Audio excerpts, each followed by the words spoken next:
অঞ্জলি অঞ্জলি কি কৰি আছা এইফালে আহাচোন নাই নাই অঞ্জলি মই এতিয়া ভাত নাখাওঁ দিয়া পথাৰত মোৰ আৰু অলপ কাম আছে তাৰপাছত আহিহে ভাত খাম তোমাক কথা এটা ক'বলৈহে আহিলোঁ তুমি অকণমান আজৰি হৈ থাকিবাচোন অকণমান ওলাই থাকিবা এই বেংকৰ পৰা আহিবগৈ লাগিব দুইটা তোমাৰ একাউণ্টত থকা কেইটামানো আৰু মোৰ একাউণ্টৰ পৰাও কেইটামান এই পইচা উলিয়াই আনিব লাগিব এতিয়া আৰু ৰৈ থাকি সময় নাই নহয় কেতিয়া কি হয় ঠিক নাই কোন সময়ত বা তোমাক ডক্টৰৰ ওচৰত নিব লাগিব গতিকে পইচা পাতিকেইটা হাতত থাকিলে ভাল হ'ব দিয়াচোন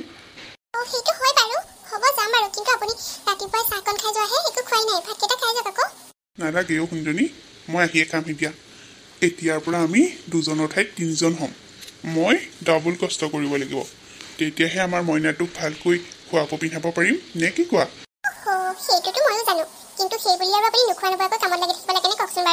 হ'ব দিয়া মোৰ ভোক লগা নাই কাৰণেহে আহি খামহি দিয়া বেছি নাই আৰু কাম তোমাক কথাটো কওঁ বুলিহে মই আহিলোঁ হেৰি তুমি কিন্তু বেছি জটপটকৈ নোলাবা দেই অলপ লাহে লাহে কামবোৰ কৰিবা এতিয়া একদম সাৱধানে থকাৰ সময় আমাৰ কণমানি মইনাটো আহিব নহয় তুমি একদম সাৱধানে থাকিব লাগিব আমাৰ মইনাটো যাতে এইখন পৃথিৱীলৈ খুব ধুনীয়াকৈ আহে আৰু আমি তিনিও মিলি সুখেৰে থাকিম হ'ব দিয়া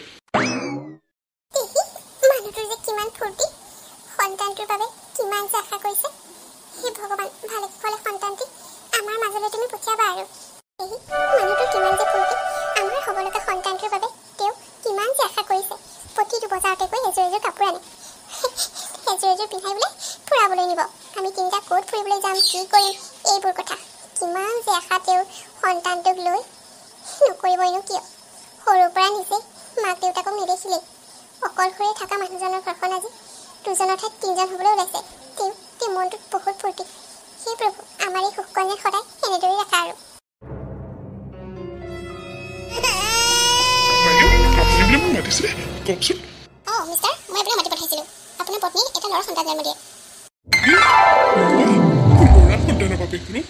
ল'ৰা এটা হ'ল হে ভগৱান তোমাক বহুত বহুত ধন্যবাদ তুমি আমাক বহুত সুখী কৰিলা আজি কিন্তু এটা বৰ বেয়া কথা হ'ল ল'ৰাৰো মা ঠিকে আছে নহয় আচলতে আমি আপোনাৰ পত্নীক বচাব নোৱাৰিলো সন্তানটোকে বচাব পাৰিলো কেনেকৈ আপুনি পালে এইবোৰ কি কৈছে আপুনি মোৰ কাণকে বিশ্বাস কৰিব পৰা নাই মই কেনেকৈ আপুনি পালে এইবোৰ আমি তেখেতক বচাবলৈ বহুত চেষ্টা কৰিছিলো তেখেতৰ কণ্ডিশ্যন একেবাৰে ভাল নাছিল চ' আমি তেখেতক বচাব নোৱাৰিলো আই এম চ' চৰি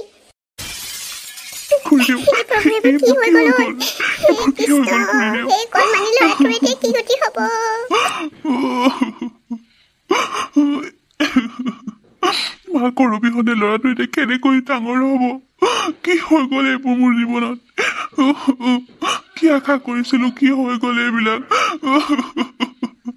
এই কণমানিটো জন্ম হৈ মাকৰ মুখখনো দেখিবলৈ নাপালে হে ভগৱান এয়া কি কৰিলা তুমি মোৰ লগত অঞ্জলি তুমি কেনেকৈ এনেকুৱা কৰিব পাৰিলা মোৰ লগত কিয় তুমি মোক এনেকৈ এৰি থৈ গুচি গ'লা আমি সুখৰ এখন সংসাৰৰ সপোন দেখিছিলো তিনিওটা লগ লাগি আমাৰ সংসাৰ গঢ়াৰ সপোন দেখিছিলো কিন্তু তুমি এইবোৰ কি কৰিলা কিয় তুমি মোক এনেকৈ অকলশৰীয়া কৰি থৈ গ'লা এই কণমানিটো এতিয়া কাক মা বুলি মাতিব এই কণমানিটো কোনে চোৱা চিতা কৰিব বাৰু তুমি বাৰু এনেকৈ কিয় গুচি গ'লা অঞ্জলি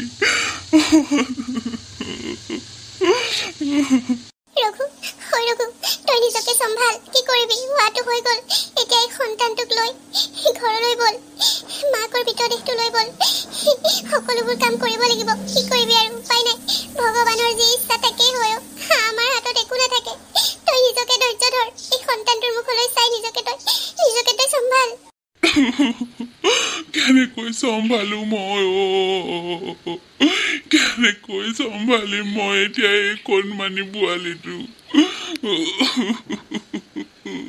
তই কিয় চিন্তা কৰিছ তোৰে খুৰীয়েৰে আছো নহয় তই চিন্তা কৰিব নালাগে দে বল এতিয়া ঘৰলৈ সিহঁতক নিয়াৰ ব্যৱস্থা কৰ সন্তানটো জন্ম দিয়াৰ পাছতে অঞ্জলিৰ মৃত্যু হ'ল অঞ্জলিৰ মৃত্যুত ৰঘুৱে বৰ দুখ পালে কণমানি সন্তানটোৰ মুখলৈ চাই সি নিজকে ধৈৰ্য ধৰি সিহঁতক ঘৰলৈ বুলি লৈ আহিল তাৰ পাছত সকলোবোৰ কাম সম্পন্ন কৰিলে আৰু এতিয়া ৰঘুৰ এই কণমানিটোৰ বাহিৰে এইখন পৃথিৱীত কোনোৱেই নাই।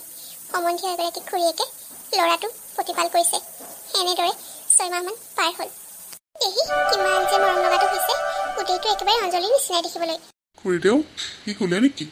ৰঘু সি শুইছে। চেৰিলেক্স অকণমান খুৱাই দিলোঁ, গাটো অকণমান মোহাৰি কঢ়াই দিলোঁ, শুই থাকিলে।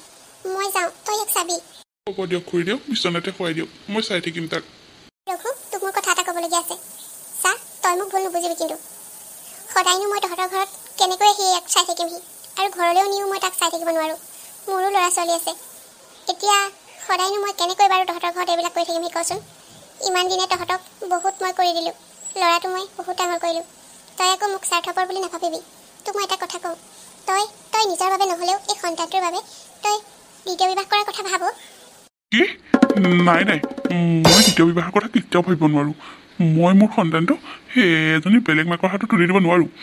আজিকালি দেখি আছোঁ, মাহী মাকে কেতিয়াও নিজৰ ল'ৰা ছোৱালীৰ নিচিনাকৈ আনৰ সন্তানক মৰম নকৰে। নাই নাই, মই দৰকাৰ হ'লে নিজে কষ্ট কৰিম, কিন্তু মই তথাপিতো দ্বিতীয় বিবাহ কেতিয়াও নকৰোঁ। চা ৰঘু, কথাবোৰ এনেকৈ ক'লে নহ'ব নহয়। তই ইয়াৰ সৈতে কিমান দিন এনেকৈ থাকিবি? তই তাক এৰি থৈ জানো কামলৈ যাব পাৰিবি? আৰু যদি তই কামলৈ যাব নোৱাৰ, পথাৰলৈ যাব নোৱাৰ, তেতিয়াহ'লে তাক খোৱাবি কি, পিন্ধাবি কি, তাক কেনেকৈ ডাঙৰ কৰিবি? হা, কথাবোৰ অলপ দৰকৈ ভাব। নিজৰ বাবে নহ'লেও দীপুৰ কাৰণে তই দ্বিতীয় বিবাহ কৰাবই লাগিব। মোৰ মনে কিন্তু সেইবোৰ কৰিবলৈ নকয়, তথাপিও আপুনি যিবোৰ কথা কৈছে এইবোৰো মিছা নহয়। সন্তানটোক চোৱা চিতা কৰি ঘৰত থাকিলে যদি কাম কৰিবলৈ যাব নোৱাৰোঁ, তাক খুৱাম কি, পিন্ধাম কি, ডাঙৰ কৰিম কেনেকৈ? মই অলপ কথাবোৰ ভাবি চাওঁ খুৰীদেউ, আপোনাক জনাম। আৰু তই কথাবোৰ ভালদৰে ভাবি চিন্তি চাবি, তাৰপাছত মোক জনাবি। তাৰপাছত আমি এজনী ভাল ছোৱালী চাব লাগিব, যিয়ে দীপুক নিজৰ মাকৰ দৰে মৰম কৰিব পাৰে। খুৰীয়েকে কোৱা কথাবোৰ শুনি ৰঘুৱে এবাৰ ভালকৈ ভাবি চালে, আৰু সি সকলোবোৰ চালি জাৰি চাই নিজৰ বাবে নহ'লেও দীপুৰ বাবে চিন্তা কৰি সি বিয়াত সন্মতি দিলে। আৰু 1 মাহৰ ভিতৰত ছোৱালী চাই তাৰ বিয়াখন সম্পন্ন হ'ল। মণি, তোমাকতো সকলোবোৰ কথা কৈছোৱেই, আজিও কওঁ, তোমাক কেৱল মই মোৰ এই সন্তানটোৰ বাবেহে বিয়া কৰাই আনিছোঁ। এই সন্তানটোক মাকৰ মৰমৰ পৰা বঞ্চিত নকৰিবৰ বাবে মই এই সিদ্ধান্ত ল'লোঁ। আশা কৰোঁ তুমি আমাৰ এই সন্তানটিক নিজৰ বুলি আঁকোৱালি লৈ মৰমেৰে ডাঙৰ দীঘল কৰিবা। আপুনি চিন্তা কৰিব নালাগে, এতিয়াৰ পৰা এইটো মোৰ সন্তান, মানে আমাৰ সন্তান। মই তাক নিজৰ সন্তানৰ দৰে মৰম চেনেহ কৰিম। আপুনি নিশ্চিন্ত মনে থাকক। হওক দিয়া, মোৰ মনৰ পৰা চিন্তা এটা কমিল। এতিয়া অন্ততঃ মই ঘৰখনৰ পৰা হাঁহি মুখে ওলাই গৈ কিবা এটা কৰিব পাৰিম। তোমালোক ঘৰখনত শান্তিত থাকা, মই তোমালোকৰ বাবে যিমান কষ্ট কৰিব লাগে কৰিম। তুমি আৰু দীপু ভালে থাকিলে মোক আৰু একো নালাগে। অঁ হ'ব, আপুনি একো চিন্তা নকৰিব। মই আৰু দীপু সদায় ভালে থাকিম। আপুনি একো চিন্তা নকৰিব এইবোৰ কথা লৈ। কথামতেই কাম। মণিয়ে দীপুক নিজৰ সন্তানৰ দৰে মৰম চেনেহ কৰি ডাঙৰ দীঘল কৰিবলৈ ধৰিলে, আৰু সিহঁতৰ সুখৰ সংসাৰখন এনেদৰেই আগবাঢ়িবলৈ ধৰিলে। আৰু এদিন দুদিন কৰি মাহ পাৰ হৈ বছৰ বাগৰিল। এনেদৰে 5টি বছৰ পাৰ হোৱাৰ পাছত মণিয়ে পুনৰ এটি ল'ৰা সন্তান জন্ম দিলে। আৰু সিহঁতে এতিয়া আৰু সুখী, কাৰণ সিহঁত এতিয়া 4জন হ'ল। আটাই লগ লাগি সিহঁতে বহুত সুখেৰে দিন পাৰ কৰিবলৈ ধৰিলে। দীপু, দীপু, এইপিনে আছোন। মা, কি হ'ল কোৱাচোন? দীপু, মই গাটো ধুই আহোঁ, তই ভাইটিক চাই থাকিবি দেই। পৰিব চাবি আকৌ, বাগৰ হলালে পৰিব। মা, হ'ব দিয়া, মই চাই থাকিম ভাইটিক। আইঐ দেখি, ভাইটি একদম ইমান মৰম লগা। ভাইটি, তুমি সোনকালে ডাঙৰ হোৱা দেই, তাৰপিছত আমি দুটাই খেলিম। দেউতাই কৈছে সৰুতে বোলে ময়ো তোমাৰ দৰেই আছিলোঁ, কিয়নো নহ'ম ন? আমি দুটাই ককাইক আৰু ভাইক দেখিবলৈ একে হ'বই। তুমি ডাঙৰ হোৱাৰ পাছত মই তোমাৰ লগত ঢেৰ খেলিম, তুমিও মোৰ লগত খেলিব লাগিব। তোমাক মই বুকুচাত লৈ যাম, তোমাক মই ঢুকুৱাত উঠাম, কিমান যে খেল খেলিম। তুমি মোৰ মৰমৰ ভাইটি, তোমাক মই কেতিয়াও দুখ পাবলৈ নিদিওঁ। তোমাক মই সদায় মৰম কৰিম দেই, তুমিও মোৰ মৰম কৰিবা দেই। মই তোমাৰ দাদা নহয়। ভাইক যিটো হোৱাৰ পৰা দীপুৰ গাত ততেই নাই, তাৰ আনন্দৰ সীমা নাই। সি ভাইকৰ লগত খুব খেলিছে। এইবোৰকে দেখি ৰঘুৱে যেন মনটোত বৰ শান্তি পায়। মণিয়েও আজিলৈকে কেতিয়াও দীপুক আনৰ ল'ৰা বুলি ভবা নাই। নিজৰ সন্তানৰ দৰে দুয়োটাকে মৰম চেনেহে ডাঙৰ দীঘল কৰিছে। ৰঘুৱে যেন এতিয়া শান্তি পাইছে, কাৰণ মণিয়ে মাহীমাকৰ দৰে দীপুক কেতিয়াও ব্যৱহাৰ কৰা নাই। দুয়োটা সন্তানকে সমানে চকুৰে চাই সমানে মৰম দি ডাঙৰ দীঘল কৰিছে। সেইবাবে ৰঘুৰ মনত বহুত আনন্দ। সি দিনটোলৈ কাম কৰিবলৈ ওলাই যায়, আৰু সন্ধিয়া আহি ঘৰ সোমায়। সন্ধিয়া ঘৰলৈ আহোঁতে মাছে মঙহে শাকে পাচলিয়ে ভৰাই আনে, আৰু ৰাতি হ'লে আটাই মেলি সুখেৰে খায়। এনেদৰে দিনবোৰ বাগৰিবলৈ ধৰিলে। সিহঁতৰ সুখৰ সংসাৰখন যেন খুব ধুনীয়াকৈ চলি আছিল, কিন্তু হঠাৎ এটা ধুমুহাই সিহঁতৰ সুখৰ সংসাৰখন শেষ কৰি পেলালে। এদিন ৰঘুৱে কামৰ পৰা আহি থাকোঁতে এক্সিডেণ্ট হৈ ৰঘুৰ মৃত্যু হ'ল। মণিয়ে ল'ৰা ছোৱালীকেইটা লৈ দুখত ভাগি পৰিল। এতিয়া তাইক কৰিব কি? কিন্তু উপায় নাই। সন্তান দুটাকে বুকুত সাৱটি মণিয়ে জীয়াই থাকিবলৈ শিকিলে। জিতু ভাত খাই ল ইয়া ককাই আকৌ মাতি দে মা বৰ ভোক লাগিছে ভাতকেইটা খাই লওঁ শুন খাই ইয়া এয়া তোৰ বাবে মই ৰুটি আৰু মাংস বনাই থৈছোঁ তই ৰুটি মাংস খাম বুলি কৈছিলি নহয় আৰু দীপু তোৰ বাবে সেয়া খাই ল ৰুটি মাংস খাই মই যে ইমান ভাল পাওঁ মাতটো যে ইমান ভাল মোৰ বাবে ৰুটি মাংস বনাই দিছা ইমান ভাল পাওঁ মই খাই আজি পুৰা খাম আৰু কিন্তু মা তুমি যে অকল মোকেই মাংস দিলা দাদাকো দিয়া আকৌ দাদা অকল দালি ভাত দিছা যে তোক দিছোঁ তই নিজে খা সি উপজিয়ে মাকক মূৰটো চুবালে তাৰপিছত পাপি কৰ এতিয়া মোৰ মূৰটো চুবাবলৈ জীয়াই আছেহি তাক মই মাংস ভাত খুৱাবলৈ লোকৰ ঘৰে ঘৰে কাম কৰি আনি দিয়া নাই সি সুদা ভাত খাওক তোৰ সেইবোৰ কথা মাথা মাৰিবলৈ দৰকাৰ নাই তোক ভালকৈ খুৱাইছোঁ নহয় খা সি মোৰ ল'ৰা নহয় সি মোৰ সতিনী ল'ৰা বুজিছ গতিকে তাক মোৰ কোনো প্ৰয়োজন নাই এইবোৰ খুৱাবলৈ তইহে মোৰ ল'ৰা তোক মই যেনেকৈ হ'লেও খুৱাম তই লোকৰ কথা চিন্তা কৰিব নালাগে নিজৰটো মাথা মাৰ যা ধুনীয়াকৈ খাই বঠি যা মা তুমি মোক মাংস নিদিয়া নালাগে কিন্তু তুমি মোক সতিনী ল'ৰা বুলি নক'বা মই তোমাকে মোৰ মা বুলি ভাবি আহিছোঁ তুমি মোক এনেকুৱা ব্যৱহাৰ নকৰিবা মা কুলক্ষণীয় তই জন্ম হৈয়ে মাৰৰ মূৰটো খালি আৰু এতিয়া তই মোৰ মূৰটো খাবলৈহে জীয়াই আছ কাম নাই বন নাই তোক মই এনেই পঢ়ি থাকিবলগীয়া হৈছে বাপেৰেতো তোক মোৰ গলত লগাই গ'লগৈ এতিয়া মইহে মৰিছোঁ প্ৰথমে সকলোবোৰ ঠিকে আছিল কিন্তু ৰঘুৰ মৃত্যুৰ পাছত মণিয়ে যে নিজৰ আচল ৰূপটো দেখুৱাবলৈ আৰম্ভ কৰি দিলে তাই দীপু আৰু জিতুৰ মাজত ভেদাভেদ সৃষ্টি কৰিলে তাই নিজৰ ল'ৰা জিতুক বহুত মৰম কৰিলে কিন্তু সতিনী ল'ৰা বুলি দীপুক তাই দেখিব নোৱাৰা হ'ল দেউতাক মৃত্যুৰ পাছৰ পৰা দীপুক মাকে বহুত বেয়া ব্যৱহাৰ কৰিবলৈ ধৰিলে মায়ে মোক আজিকালি দেখিব নোৱাৰা হৈ আহিছে ভাইটিক ইমান মৰম কৰে মোক দেখিবই নোৱাৰে ভাইটিক মাংস ভাত খুৱায় আৰু মোক সুদা ভাত খাবলৈ দিয়ে দেউতা জীয়াই থকালৈকে মোক ইমান মৰম কৰিছিল কিন্তু দেউতা মৃত্যুৰ পাছৰ পৰা মায়ে মোক একেবাৰে দেখিব নোৱাৰা হ'ল মইনো কি কৰিম বাৰু মই জানো কৰোঁ বুলি কৰিছোঁ আজি সঁচাকৈ মোৰ নিজৰ মালৈ বহুত মনত পৰিছে মোৰ মা যদি জীয়াই থাকিলে হয় নিশ্চয় মোক কেনেকৈ মৰম কৰিলে হয়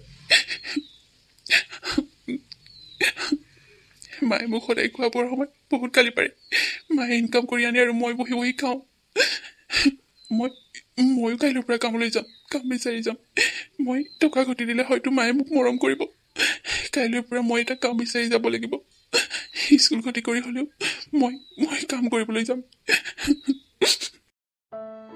কথামতেই কাম দীপুৱে মাকে ভাল পাওঁ বুলি স্কুললৈ নগৈ কাম বিচাৰি গৈ এটা কামত সোমালে আৰু সি দিনটো কাম কৰি পোৱা পইচাই আহি মাকৰ হাতত দিলেহি কিজানি মাকে তাক মৰম কৰে মা এইফালে আছোন চোৱাহিচোন মই কি আনিছোঁ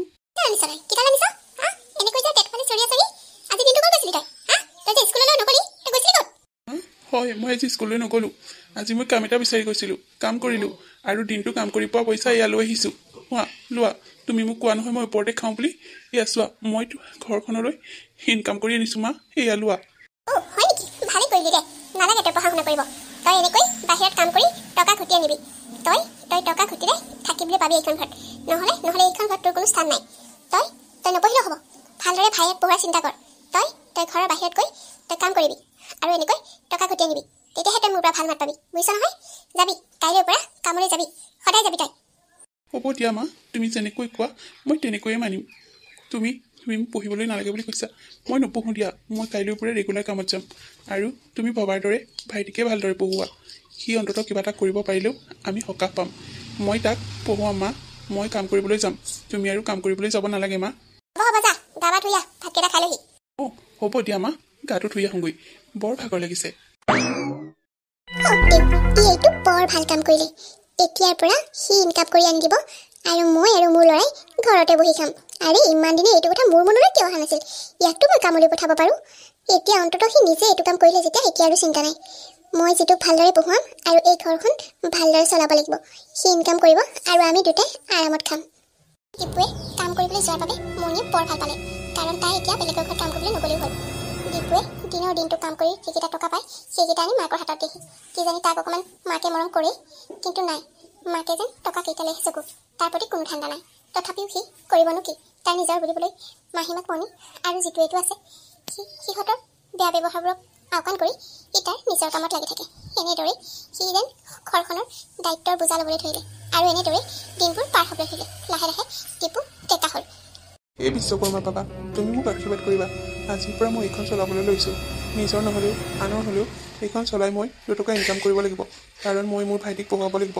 ঘৰখন চলাব লাগিব মোক তুমি আশীৰ্বাদ কৰিবা প্ৰভু মই যেন ভালে কুশলে চলাই নিব পাৰোঁ দীপুৱে ডাঙৰ হৈ আনৰ এখন অটো চলাবলৈ ধৰিলে নিজৰ বুলিবলৈতো কিনিবলৈ শক্তি নাই সেয়েহে আনৰ অটোখনকে ভাড়াত লৈ চলাবলৈ ধৰিলে আৰু সেই অটোখন চলাই সি যিকেইটা পায় সেই টকাও সি মাহীমাকৰ হাততে দিয়েগৈ আৰু তেনেদৰে সিহঁতৰ ঘৰখন সিয়ে চলাই আছে মা অ' মা ভাত হ'ল নেকি মোৰ বাবে ভাত কেইটামান উলিয়াই দিয়াচোন ইমান ভাতকে চিঞৰি আছহি তোৰ বাবে ভাত বনাই কি মই ৰৈ আছো বুলি ভাবিছ নেকি মা তুমি মোক কিয় এনেকৈ মাৰি দিলা মই তোমাক ভাতকেইটা হ'ল নেকি বুলি সুধিছিলোঁ কি বেয়া কথা ক'লোনো মই তোমাক চুপ নিজৰ মাৰে বুলি নাভাবি বুজিছ মইতো মাহীমা হয় তোৰ বাবে মই ভাত বনাই পেলাই ৰৈ থকা নাই তোক খুৱাই দিবলৈ মোৰ আৰু বেলেগ কাম নাইকিয়া হ'ল বুলি ভাবিছ নেকি কি ভাবিছ তই ইনকাম কৰি পেলাই ঘৰখন চলাইছ বুলি তই কি বহুত কিবা কিবি কৰিছ বুলি ভাবিছ নেকি হা তুমি নাভাবিলেও মই তোমাকে মোৰ নিজৰ মা বুলি ভাবোঁ ভাইটিক ভাইটি বুলি ভাবোঁ মই তোমালোকৰ বাবেতো এইখিনি কৰিছোঁ যিমান যি নহওক ঘৰখন দুকোঠালি হ'লেও পকা কৰিছোঁ তোমালোকে সুখত থাকা বুলিয়েই তোমালোকক একো অভাৱ হ'বলৈ দিয়া নাই অথচ ইমানখিনি কৰাৰ পিছতো তুমি মোক ভালকৈ মাত এষাৰ নিদিয়া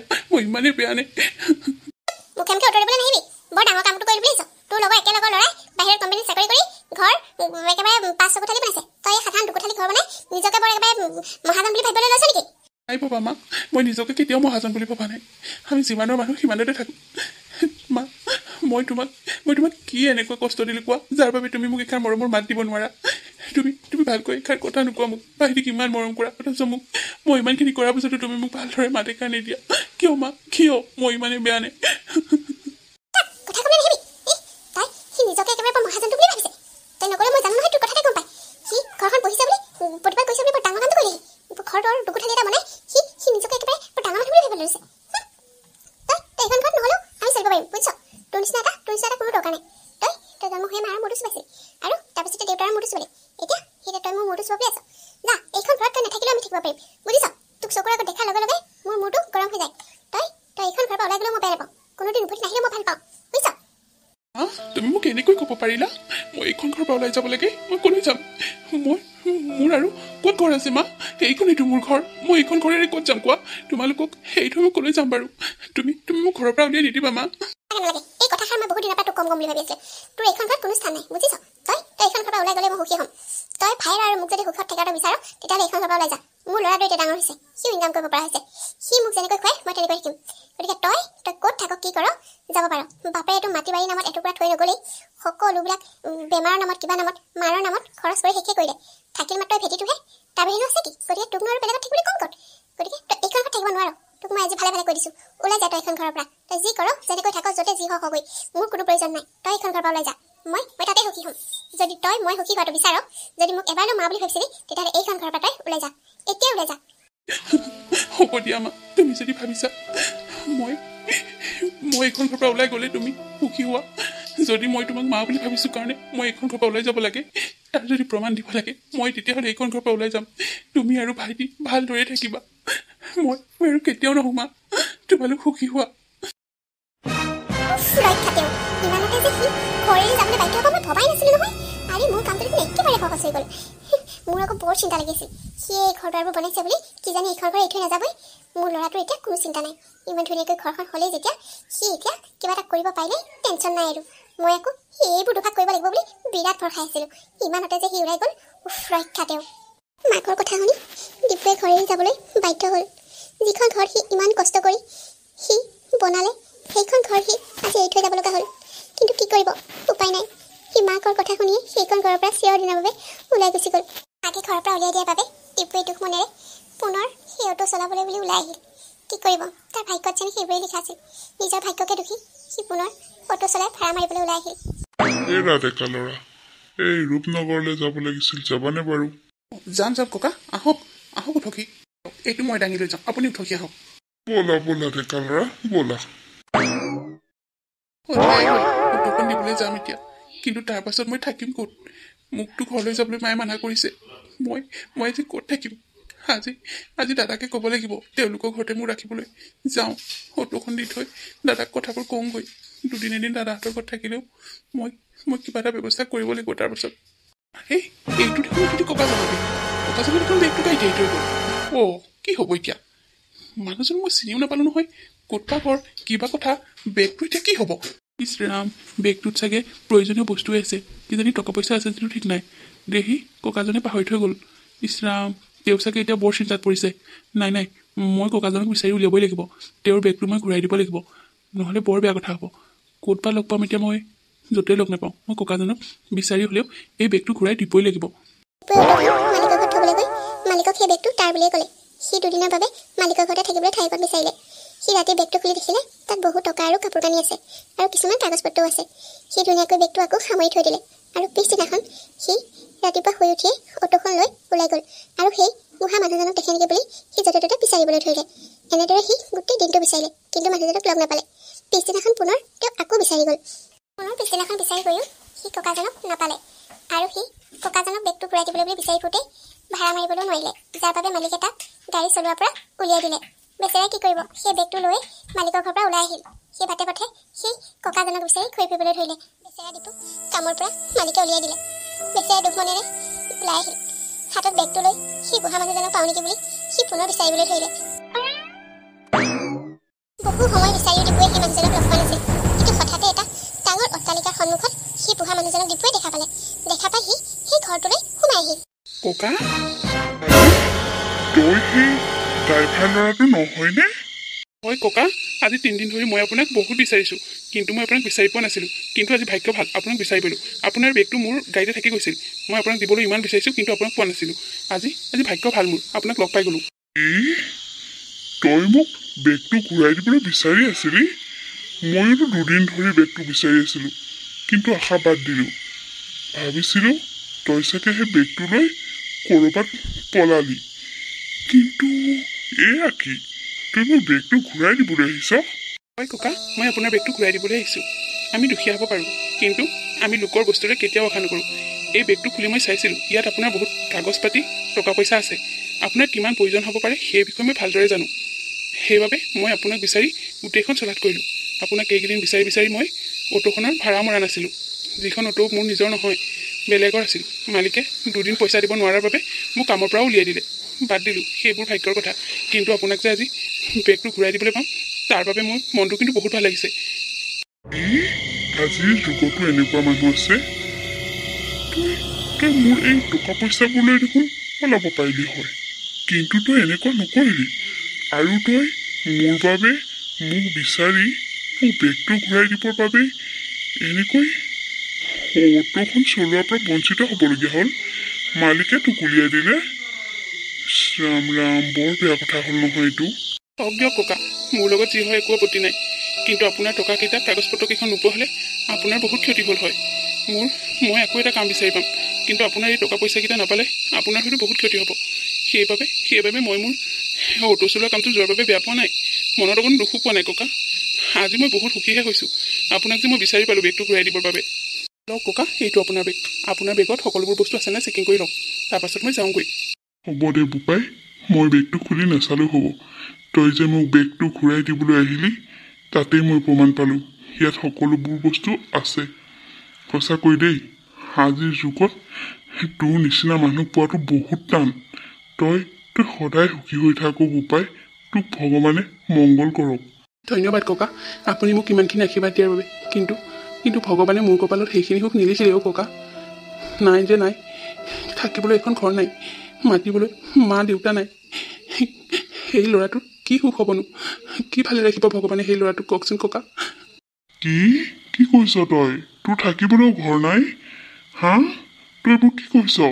ভালকৈ কচোন, কি কথা, কি বতৰা? কিনো কম মোৰ দুখৰ কথা ককা। মই জন্ম হোৱাৰ পিছতে মোৰ মায়ে এই পৃথিৱী এৰি গুচি গ'ল। তাৰপাছত দেউতাই পুনৰ দ্বিতীয় বিবাহ কৰালে।